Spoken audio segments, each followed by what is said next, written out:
चूहा रसोई वाला। एक शांत गांव का सुंदर घर, गिबली स्टाइल में बना हुआ।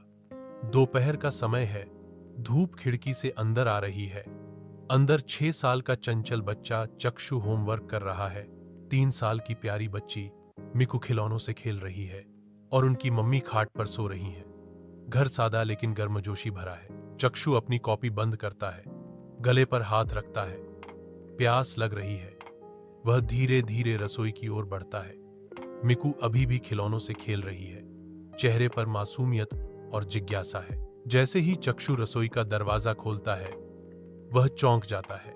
सामने एक बहुत बड़ा और डरावना चूहा आटे के डिब्बे पर बैठा है। चूहे की आंखें चमक रही हैं, पंजे नुकीले हैं और वह गुस्से में दिख रहा है। चक्षु डर के मारे दरवाजे पर ही रुक जाता है। चूहा गुस्से में खड़ा होकर कहता है, मैं सारा आटा खा जाऊंगा, और चक्षु की तरफ पंजा मारने के लिए झपटता है।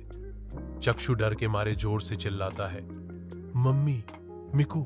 मिकू रोती हुई भागती है और मम्मी नींद से घबरा कर उठती है। मम्मी और मिकू दोनों दौड़कर रसोई की ओर जाते हैं। चक्षु दीवार के पास छुपा हुआ है, डरा हुआ। मिकू मम्मी के पैरों से चिपकी हुई रो रही है। मम्मी डर के बावजूद डंडा उठाती हैं और हिम्मत दिखाती हैं। चूहा अब भी घूर रहा है और गुर्रा रहा है। माहौल तनावपूर्ण है। मम्मी पूरी ताकत से चूहे के सिर पर डंडा मारती हैं। धपाक! चूहा चीखता है।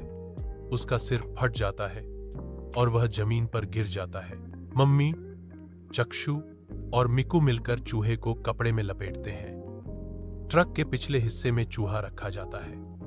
ट्रक सुनसान रास्ते पर एक खाई के पास रुकता है और वहां चूहे को फेंक दिया जाता है। सब लोग घर लौटते हैं। चक्षु और मिकू मम्मी को गले लगाते हैं। सबके चेहरे पर राहत और मुस्कान है। सूरज ढल रहा है।